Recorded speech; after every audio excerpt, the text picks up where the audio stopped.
여러분 요즘에 재밌게 보는 드라마가 혹시 뭐 있으세요? 한번 여쭤볼까요? 요즘 제일 재밌는 드라마가 뭐예요?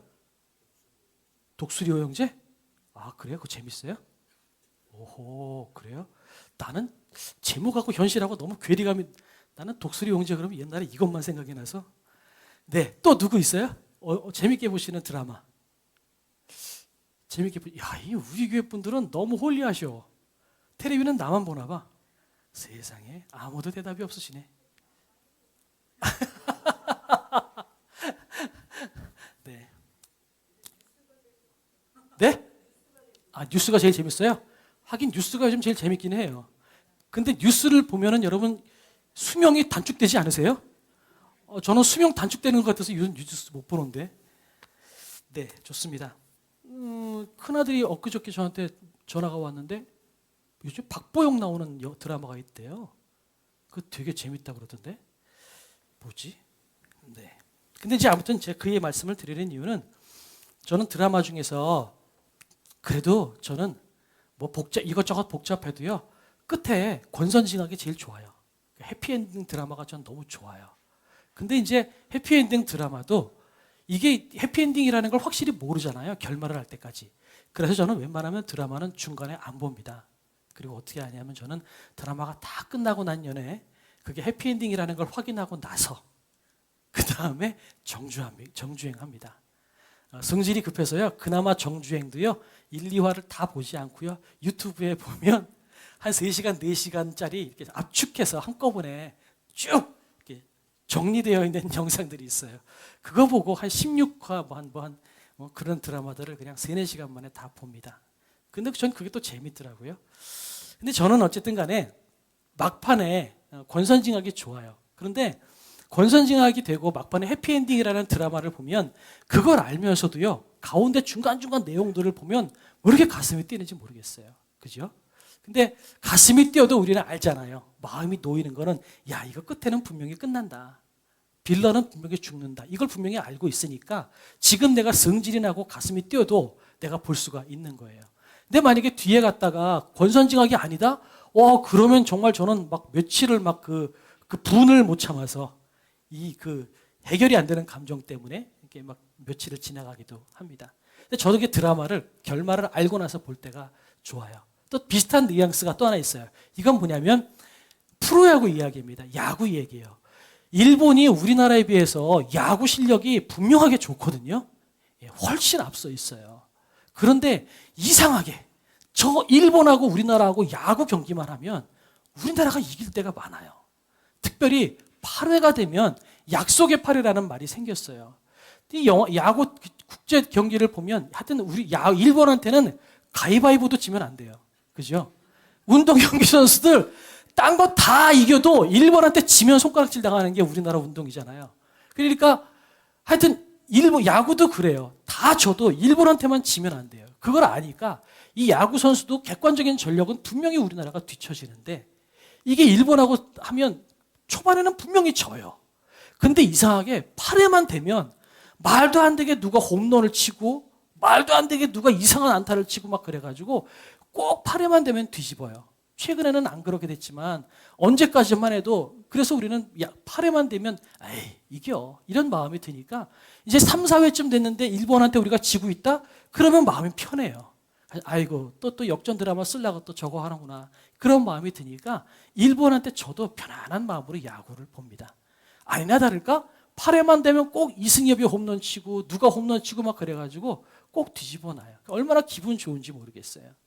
그러니까 이게 무슨 두 가지가 말씀을 드렸는데 약속의 8회 그다음에 결말을 아는 드라마 이 두 가지를 제가 말씀을 드렸는데 무슨 말이냐면 우리가 결말을 알면요 그 전에 아무리 힘들고 아무리 괴롭고 아픈 게 있어도요 마음 편안하게 우리는 즐길 수 있어요. 오히려 8회에 역전할 걸 알면요 2회, 3회에서부터 이기면 재미가 없어요. 2회, 3회쯤 돼서 져가지고 지고 있다가 8회쯤 돼서 역전을 해야 그 드라마가 너무 재밌는 거예요. 드라마도 마찬가지예요. 여러분 빌런이 악하면 악할수록 여러분 재밌잖아요. 왜냐하면 결말을 아니까. 막판 가면 분명히 저 빌런이 죽는다는 걸 아니까 우리가 볼 때마다 저 빌런이 좀 더 악해야 되는데 또 더 못되게 굴어야 되는데 이러면 얘기를 할 수가 있는 거예요. 왜냐하면 아무리 못되게 굴어도 뒤에 가면 그 빌런은 죽을 거 알고 심판받을 거 알고 주인공이 잘 될 거를 우리가 아니까요. 그러니까 그만큼 우리가 결말을 알면 가운데 과정이 힘들면 힘들수록 우리는 재밌어요. 이해가 되십니까? 근데 이게 성경의 이야기고 우리네 이야기라는 것을 우리가 지금 오늘 나눠보려고 합니다. 저는요, 인생은요, 이건 제가 만드는 거예요. 고난 질량 보정 법칙, 말도 안 되네. 고난 질량 보전 법칙이라는 게 저는 있다고 저는 생각이 들어요. 무슨 말이냐면 사람은 누구나 인생을 살아가는 인생 여정 가운데 꼭 적정량의 고난을 통과해야만 됩니다. 이 고난과 어둠을 통과하지 않는 인생은 아무도 없어요. 그런데 이게 성경적으로도 맞다고 보는 것이 아담과 하와, 우리의 인류의 첫 조상이 하나님 앞에 죄를 짓고 난 다음에 쫓겨났잖아요. 그러고 난 다음에 하나님께서 아담과 하와에게 뭘 주셨죠? 아담에게는 노동하는 고난을 주셨고 여자에게는 뭘 주셨어요?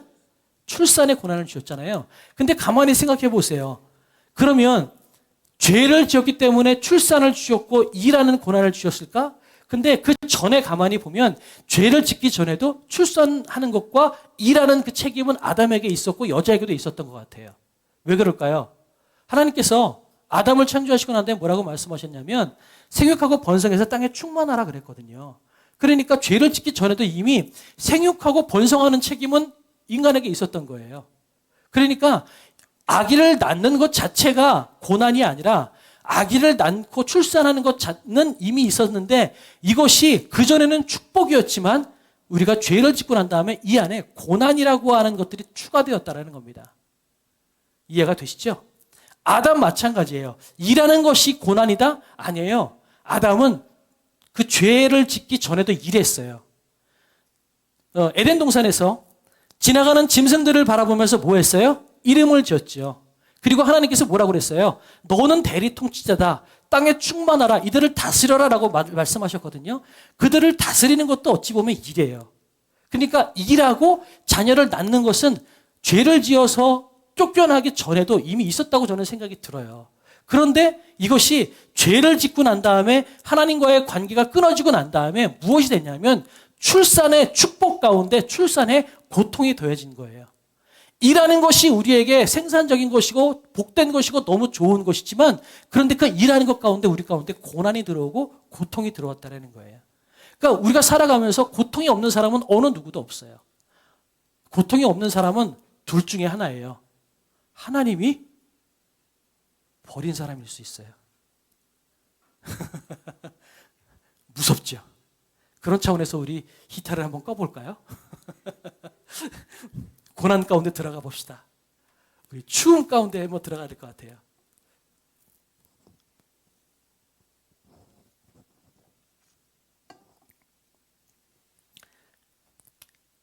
성경의 인물들 한번 볼까요? 요셉도 총리가 되기 전에 13년의 고난을 겪었습니다.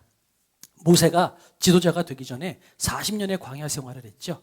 이것들을 보면요. 여러분 하나님께서는 당신이 사랑하는 백성들을 부르셔서 내가 너를 쓰겠다. 내가 너를 복주겠다라고 말씀하시고 난 다음에 그 다음에 바로 이 하나님께서는 그 선택하신 백성들을 어디로 몰고 나가시냐면 광야로 몰고 나가세요. 예수님도 마찬가지예요. 세례받고 난 다음에 하나님께서 또 성령이 비둘기같이 내리면서 하늘에서 음성이 들리죠. 이런 내 사랑하는 자다라고 말씀하시고 난 다음에 예수님은 어디로 가세요? 광야로 내몰이세요. 이게 이 세상을 살아가는 우리네 법칙인 것 같습니다. 그러니 여러분 고난 가운데 있는 건 누구나 다 있다라는 것을 우리가 보게 됩니다. 그래서 이런 말이 있잖아요. No pain, no gain. 고난이 없으면 얻는 것이 없다. 저는 이것은 진리 같아요. 이것을 우리 크리스찬들은 이 말을 바꿔서 이렇게 이야기도 했죠. No cross, no crown. 십자가가 없다면 면류관이 없다. 일리가 되십니까? 예수님께서 십자가에서 죽지 않으셨다면 우리 가운데 하나님의 자녀가 되는 그 영광의 면류관은 얻을 수가 없는 거예요. 다시 말해서 예수님께서 십자가에 죽으신 그 사건은 죽으신 그 사건만 놓고 보면 실패이고 잘못된 것이고 저주받은 거라고 표현될 수 있을지 모르지만 그러나 그 결과는 뭐냐면 예수님이 인류의 구세주로 또한 하나님 오른편에 계시고 또한 우리 모든 예수님을 믿는 백성들이 하나님의 자녀가 되어서 저 천국에서 영생 복락을 누릴 수 있는 그 영광의 면류관을 얻을 수 있는 그 결과가 되었다라는 거죠. 그래서 no cross, no crown. 우리가 이 사실을 붙잡고 나가면 좋겠어요. 따라 해주실까요? No cross, no crown. 예, 여러분 이 정도는 이렇게 외워두시면 어디 가서 유식한 척 하실 수 있어요. 야, no cross, no crown이야. 뭐야? 그러면 몰라? 이러지 마시고요. 십자가의 죽으심으로 우리가 면류관을 얻었다라는 뜻인 거죠. 그렇게 고난과 어려움은 세상에 존재합니다. 예수님도 고난을 겪으셨고요. 우리 역시 예외는 아니라는 거죠. 그런데 이 고난과 환난은요, 누구에게는 넘어지고 쓰러지는 그런 도구가 되기도 하지만 누구에게는 성장의 도구가 됩니다. 특별히 예수 믿는 그리스도인들에게 이 고난과 환난은요, 우리를 성장시키는, 우리를 멋있게 만드시는, 우리를 빛나게 만드는 아주 훌륭한 도구라는 사실을 여러분이 기억하셨으면 좋겠어요. 이 고난과 환난을 통과할 때 우리는 신앙이 성숙해지고 있습니다. 그렇다면 왜 누구는 고난과 환난 때문에 넘어지고 왜 누구는 고난과 환난을 통해서 더욱더 성숙해질까? 여러분, 이 차이는 뭐냐면 이 믿음 안에서 누리는 담대함이라고 저는 생각이 들어요. 믿음 안에서 누리는 담대함. 누구는 믿음이 있고 누구는 믿음이 없는 거예요. 그럼 그 믿음이 과연 뭘까? 우리가 어떤 이유로 담대하라고 말씀하셨는데 어떤 이유로 우리가 담대할 수 있을까? 우리 그런 것들을 오늘 말씀 안에서 우리가 좀 답을 찾아보려고 합니다. 오늘 본문은요, 예수님의 고별 설교예요. 다시 말씀드려서 이제 예수님께서 야, 내가 이제 죽을 죽으러 간다? 그 말씀을 하신 상황이거든요. 지금 실제적으로 시간상으로 봤을 때도 이제 지금 이 본문에서 불과 15시간도 남지 않았어요. 몇 시간 후면 예수님은 십자가에서 죽으세요. 앞으로 열 몇 시간 사이에서 정말 파란만장한 일들이 벌어질 겁니다. 예수님은 심판받으시고요. 여기저기 법정을 이리저리 끌려다니시고 채찍에 맞으시고 욕먹고 십자가에 올라가 죽으시고요. 제자들은 이리저리 뿔뿔이 흩어지고요. 누구는 바지도 제대로 입지 못하고 빨가벗겨진 상태로 도망가기도 하고요. 누구는 예수님을 배반해서 새벽딱 울기 전에 3번 배반했다가 펑펑 울기도 하고요. 그 모든 일들이 앞으로 15시간 안에 벌어집니다. 기가 막힌 상황인 거죠. 이 상황 가운데에서 예수님께서 내가 이제 떠난다라고 말씀하셨으니 그 말을 들었던 제자들의 마음이 얼마나 혼란스럽겠어요. 3년 동안 이분 한 분만 내가 바라보고 왔는데 내가 모든 것들을 포기하고 이분 하나 붙잡고 왔는데 이분이 갑자기 죽는다고 말씀하시네. 내가 생각한 것하고 다른 모양으로 살아가시겠다고 말씀하시네. 그러니 얼마나 두렵고 얼마나 혼란스럽겠어요. 제자들도 그 불안감, 그 좌절감을 예수님께서 모르시는 것이 아니에요. 그러니까 그 예수님께서 좌절과 불안감 가운데 휩싸여 있는 제자들을 향하여서 오늘 하시는 말씀이거든요. 그 말씀을 통해서 너희들 지금 불안하지? 힘들지? 아니야. 내가 지금 십자가에 죽으러 가지만 십자가에 죽으러 가는 거는 너희에게도 나에게도 실패가 아니야. 오히려 내가 십자가에 죽으러 가야 돼. 내가 죽어야만 돼. 라고 예수님께서 말씀하시고 이거는 오히려 너희에게 좋은 일이야. 라고 말씀하시는 거죠. 그 사실을 예수님께서 오늘 우리에게 본문을 통해서 말씀해 주고 계시는 겁니다. 제가 행동을 하나 해볼게요. 제가 서 있는 상태에서 그냥 점프를 해보겠습니다. 아무리 제가 점프를 하려고 해도 이거밖에 안 되는 거죠. 그럼 제가 점프를 잘하려면 어떻게 해야 돼요? 구부려야죠. 그죠? 구부리면 뒷걸음질 치면 저는 점프를 잘 할 수 있는 것처럼 우리의 인생에도 마찬가지고요. 예수님도 우리에게 말씀하시는 거예요. 내가 십자가에 죽는 건 뒷걸음질 치는 것 같을지 모르지만 아니다. 내가 십자가의 죽음으로 말미암아 오히려 나는 더 점프할 수 있다. 너희들은 더 점프할 수 있다라고 말씀하시는 거죠. 한 발 뒤로 물러서서 2발 앞으로 나가는 놀라운 기적의 역사가 일어날 거다라는 것을 말씀하시는 본문이 오늘 이 본문입니다. 그렇다면 이 본문을 통해서 왜 예수님께서 우리를 떠나셨을 때 유익이 되는가? 여러분, 첫 번째, 아버지께 직접 구할 수 있는 은혜를 우리가 얻습니다. 아버지께 직접 구할 수 있는 은혜를 얻습니다. 아시겠지만 예수님께서 십자가에서 죽으신 그 순간에 여러분 성소 휘장이 찢어졌다라고 말씀하고 계십니다. 그죠? 성소와 지성소를 연결하는 휘장, 그 깊은 천막이 찢어졌습니다.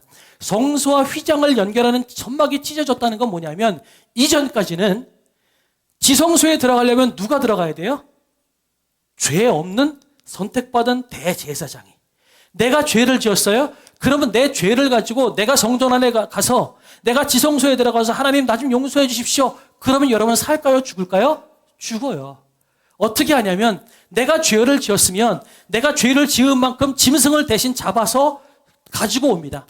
그러면 제사장이 그 짐승을 가지고 가르고 태울 건 태우고 버릴 건 버리고 드릴 건 드리고 이렇게 드리는 거예요. 그러니까 내 죄를 사하는 그 중개자 역할을 감당하는 게 제사장이고요. 그리고 또 그럼에도 불구하고 내 안에 죄가 해결이 안 됐을 때 1년에 한 번 대제사장이 지성소 안에 들어가서 대신 죄를 사해 주는 겁니다. 그러니까 나는 하나님 앞에 직접적으로 기도할 권리가 없어요. 자격도 없어요. 그런데 예수님께서 죽으실 때 그 성소와 지성소를 가로막았던 지성소가 위에서부터 아래로 찢겼대요. 아래에서 위로 찢긴 게 아니라 위에서 아래로 찢겼대요. 그 말은 하나님께서 찢으셨다는 얘기예요. 그 성소는 예수님의 육체를 뜻하기도 하고요. 또한 하나님께서 이제 내가 예수 그리스도의 몸을 찢음으로 말미암아 이제는 제사장을 통해서 너를 만나는 것이 아니라 내가 너희를 직접 만나겠다고 하는 하나님의 결단이 담겨져 있는 겁니다. 그래서 예수님께서 죽으시고 난 다음에는 이제는 우리가 특정 누구를 대신해서 나 대신 들어가서 내 죄 좀 용서해 주세요. 나 대신 들어가서 내 기도 좀 구해 주세요. 그게 아니라 여러분 예수님께서 죽으신 그 이후로는 이제는 내가 혼자 기도할 수 있는 거예요. 저 위에 천지에 계신 천지의 주제이신 하나님 아버지께서 저와 여러분의 기도를 다이렉트로 들으시겠대요. 여러분 이게 얼마나 큰 은혜인지 모르겠어요. 지금도 유대인들은요. 자기가 섣불리 기도 안 해요. 제사장을 통해서 기도하고요. 내가 구하고 싶은 것이 있을 때에도 자기가 섣불리 하지 못한다는 거죠. 여러분 그런데 우리는 다이렉트로 기도할 수 있어요. 본문을 볼까요? 23절에 이렇게 얘기했어요. 그날에는 너희가 아무것도 내게 묻지 아니하리라. 그 전까지는 뭐 했어요? 제자들이 예수님한테 예수님 이거 어떻게 해야 돼요? 예수님 이거 하면 어떻게 할까요? 예수님 나 죄 구원 받을 수 있을까요? 나 목숨 구할 수 있을까요? 내 병 좀 고쳐주세요. 많은 환자들이 예수님께 와서 물었어요. 그런데 예수님께서 말씀하세요. 이제는 그날에는 너희가 아무것도 내게 묻지 아니하리라. 너 이제 나한테 묻지 마. 그러고서 뭐라고 말씀하세요? 진실로 진실로 너희에게 이르노니 너희가 무엇이든지 아버지께 구하는 것을 내 이름으로 주시리라. 내 이름으로 이제 너희가 직접 물어봐.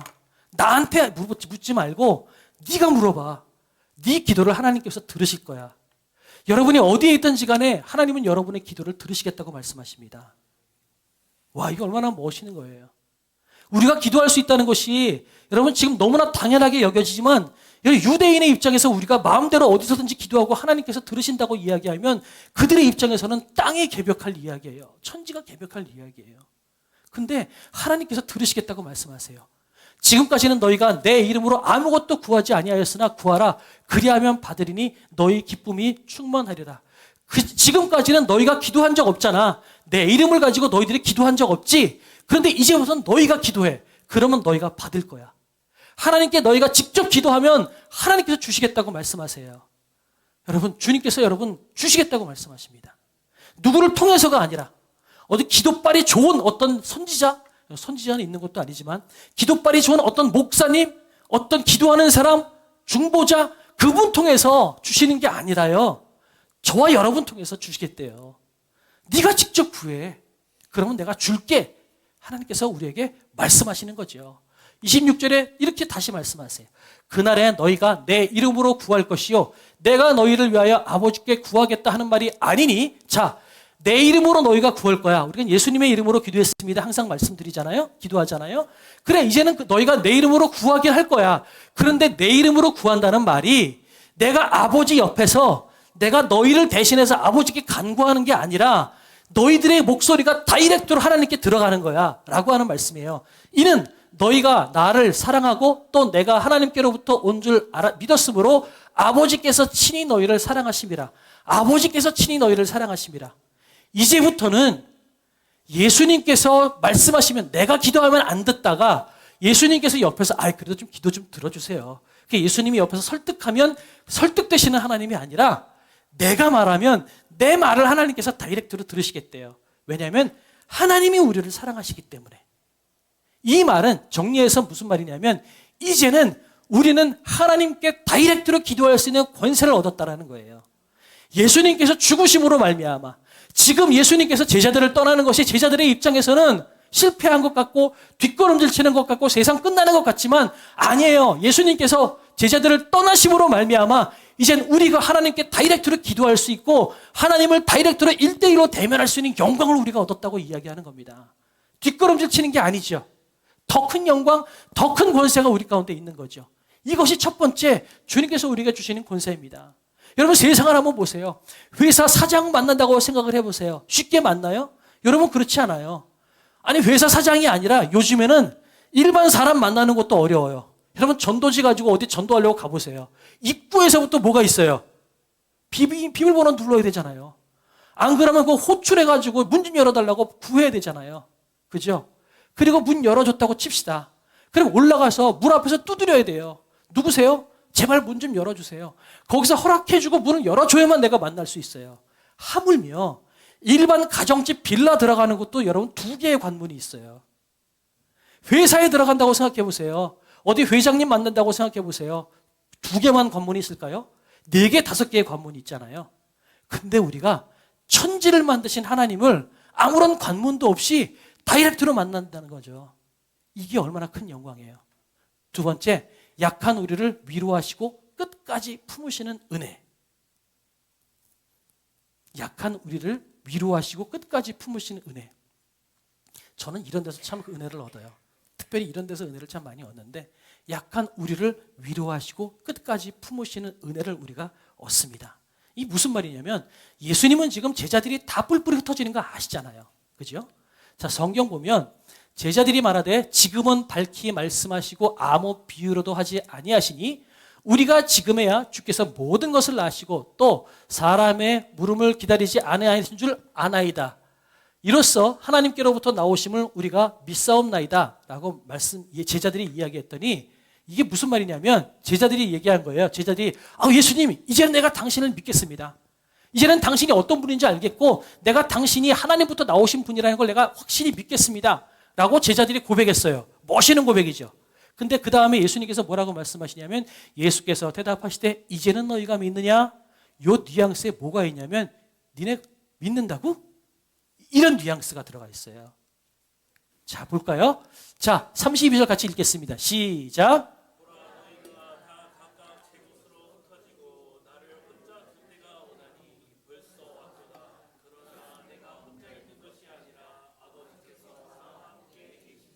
아멘. 자, 이 고백은 뭐냐면 32절에 요 말씀하고 1절과 2절을 연결해서 보면 31절의 뉘앙스가 칭찬이라는 뉘앙스라기보단 약간 비꼬는 듯한 뉘앙스가 포함되어 있는 걸 알아요.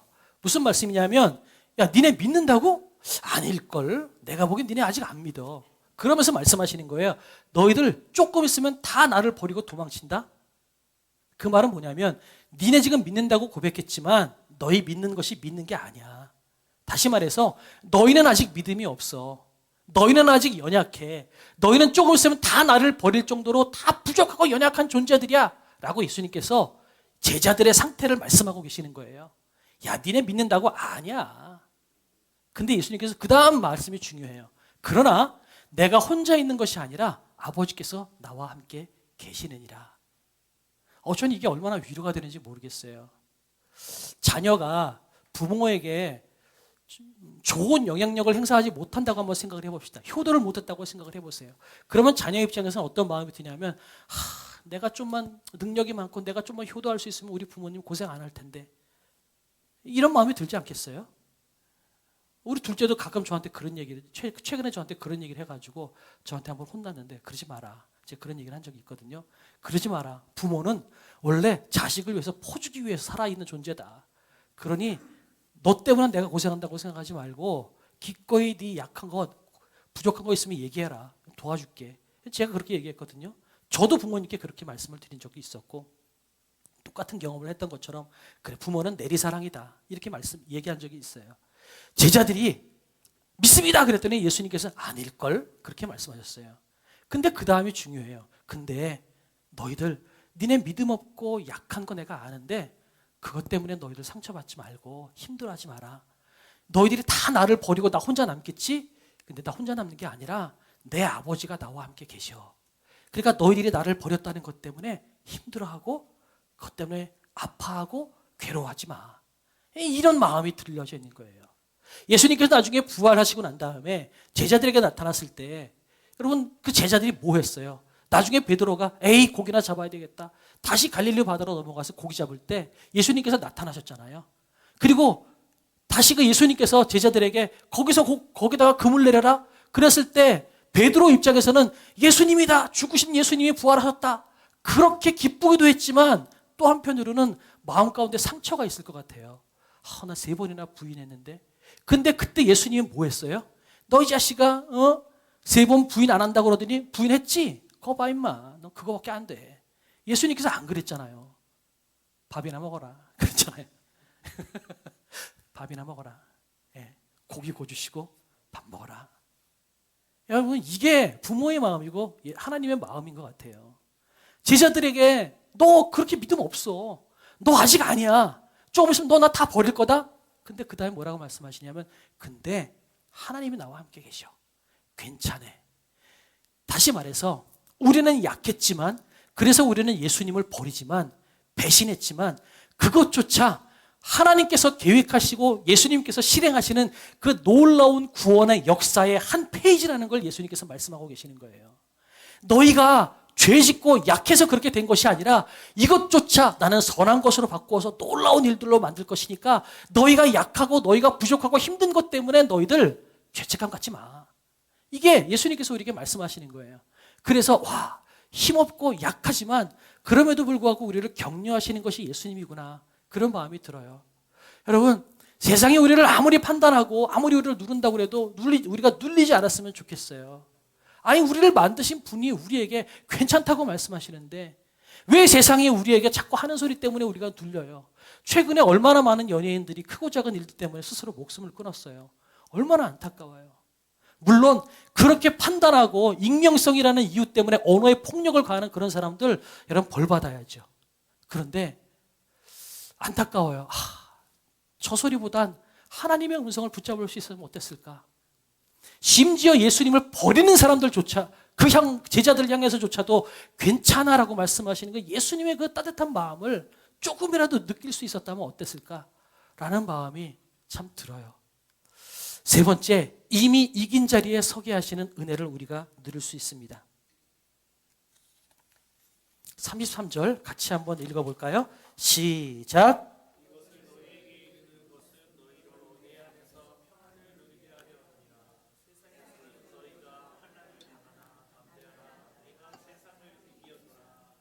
아멘. 예수님께서 말씀하세요. 좀 전에 제가 표현해 드렸던 것처럼 여러분 점프하기 위해서는 구부려야 되는 것처럼 예수님께서 십자가에서 죽으시고 실패한 듯한 그 모습을 통해서 뭐 하신다고요? 세상을 이겼고 우리를 구원하셨대요. 그러면서 우리를 평안함과 담대함 가운데 이끌고 나가신다라고 말씀하십니다. 말씀하세요. 평안해라. 예수님의 죽음은 패배가 아닙니다. 우리의 모든 죄악을 멸하시는 작업이고요. 그 다음에 죽으셨지만 그 죽음을 뚫고 일어나셔서 부활하심으로 말미암아 우리가 또한 죽음에서 부활할 수 있는 그 길들을 터주신 것이 예수님이라는 것입니다.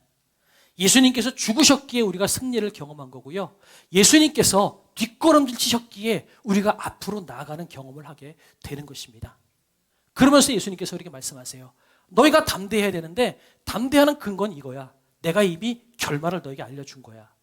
여러분, 이 세상에 우리의 삶은요, 결말이 있는 삶이에요. 우리는 결말을 가지고 사는 삶이에요. 약속의 8의 말을 우리가 믿는 것처럼 드라마의 끝이 해피엔딩이라는 것을 우리가 알면 여러분 빌런이요 괴롭히고 악한 짓을 하면 할수록 여러분 그 드라마가 힘든 것이 아니라 드라마가 즐거워요. 이해가 되시죠? 그것처럼 우리의 세상이 우리의 삶이 세상을 이긴 싸움이라면 우리 인생 가운데 고난이 오면 올수록 우리의 삶은 뭐가 돼요? 버라이어티하고 재밌는 삶이 되는 거예요. 천상병 시인이 그런 노래를 했잖아요. 아버지께 돌아가리라. 아버지께 돌아가서 이 세상 즐거웠다고 내가 말하리라. 여러분, 천상병 시인이 그렇게 소풍이라는 시를 통해서 이야기했던 것처럼 나 하늘로 돌아가리라. 그렇게 이야기하면서 그러면 천상병 시인 하늘로 올라가서 무슨 얘기했을까요? 여러분 천상병 시인 기억하십니까? 여러분 나중에는 고문당하다가 정신병에 걸렸어요. 그리고 난 다음에 죽거든요. 하지만 그 본인이 노래했던 것처럼 아마 천상병 시인은 하나님 앞에 그렇게 이야기할 거예요. 하나님, 나 저 땅 가서 재밌었습니다. 진짜 막 버라이어티하게 살았습니다. 여행지 가서요. 편안하고 좋은 경험만 하면 여행이 기억이 안 나요. 여행지 가서 예기치 못한 사건 겪고 사기도 한번 당해보고 어려운 일 당해봤을 때 그 여행이 머리에 기억에 남아요. 저도요. 수도 없이 많은 여행을 갔지만 여행지 가기 전에 경부고속도로에서 사중 충돌 나서 교통사고 난 게 제일 먼저 기억에 나요. 그만큼 여행지 갔을 때는 편안한 것보다 여행지 갔을 때는 버라이어티한 경험을 할 때 그것이 우리에게 좋은 경험으로 남듯이 이 세상에서 우리가 고난을 많이 당하고 어려움을 당하면 당할수록 우리의 끝을 알고 있기 때문에 우리는 세상이 즐거운 거예요. 나 비록 지금은 힘들지만 야, 하나님이 얼마나 나를 멋있게 만드시려고, 하나님이 얼마나 나를 재밌게 만드시려고 나에게 이런 것들을 허락하시나? 여러분 끝을 알면 우리가 이렇게 이야기할 수 있는 거예요. 우리는 끝을 알기 때문에 담대할 수 있는 거죠. 그러니 드라마에서요, 빌런이 악하면 악할수록 주인공이 두드러집니다. 빌런이 악하면 악할수록 드라마가 재밌어져요. 끝을 안다면요. 그것처럼요, 우리의 인생에서 우리의 삶이 어려우면 어려울수록 하나님은 우리를 어떻게 하신다고요? 나를 빛나게 하시기 위해서 나를 이끌고 나가시는 거라는 겁니다. 어려움 당하고 계신 분 계십니까? 힘든 분 계십니까? 예, 지금 그 삶이 힘들지 않다고 말씀드리는 건 아닙니다. 힘들어요. 그 한가운데 있을 때 정말 숨쉬기 어려울 듯이 힘듭니다. 그런데 우리가 끝을 알고 있는 존재라는 사실을 믿었으면 좋겠어요. 우리의 끝은 해피 엔딩입니다. 그러니 지금 담대하십시오. 담대하십시오. 고난과 어려움을 당했다 할지라도 여러분 웃으십시오. 그리고 하나님께 말씀드리십시오. 아이고 하나님, 얼마나 나를 빛나게 만드시려고 이렇게 하십니까? 내가 진짜 멋있는 주인공 되겠군요. 여러분 그렇게 하나님께서 우리를 빚어내실 것입니다. 그래서 마지막 24절 이거 마지막으로 한 번 더 읽겠습니다. 시작. 지금까지는 너희가 내 이름으로 아무것도 구하지 아니하였으나 구하라 그리하면 받으리니 너희 기쁨이 충만하리라. 아멘. 지금 우리가 고난과 환난과 연단을 당하지만 하나님께서 예수 그리스도를 통하여서 이제는 다이렉트로 우리를 만나주시고 우리의 기도를 들어주시겠다고 우리에게 약속하셨어요. 그리고 우리가 구하면 기쁨이 충만한대요. 그러면 여기서 우리가 구하는 게 어떤 구함이 되어야 될까요? 돈 많이 주십시오. 우리 자녀 잘 되게 해주십시오. 오늘 직장 잘 풀리게 해주십시오. 물론 이것도 중요해요. 그런데 오늘 24절에서 이야기하는 저 구하라고 하는 저 구함은 뭐냐면요, 우리가 하나님의 뜻을 바로 알기를 구하라는 겁니다. 내가 하나님을 더 알기를 원합니다. 이것이 우리의 기도 제목이 되어야 돼요. 하나님의 뜻을 더 알고 하나님의 마음을 더 알면요, 우리가 고통이 없어져서 기쁨이 충만한 것이 아니라 고통 가운데도 기쁨이 충만할 수 있다는 거예요. 그러니 오늘 적용하기 원하는 것은 이 삶 가운데서 우리가 해야 될 건 뭘까? 더욱더 기도하라는 것입니다. 하나님의 뜻이 잘 믿어지지 않고 적용되지 않아서 고난과 환난과 어려움 가운데 슬픔과 괴로움과 아픔만 남아있다면 구하십시오. 그런데 고난과 환난이 떠나가기를 구하는 것이 아니라 하나님, 내가 하나님을 바로 알기를 원합니다. 하나님의 뜻을 알기를 원합니다. 그러면 하나님께서 당신을 우리에게 보여주셔서 우리가 하나님의 뜻과 계획과 선하심이 무엇인지를 알아서 그 어려움 가운데에도 기쁨이 충만한 삶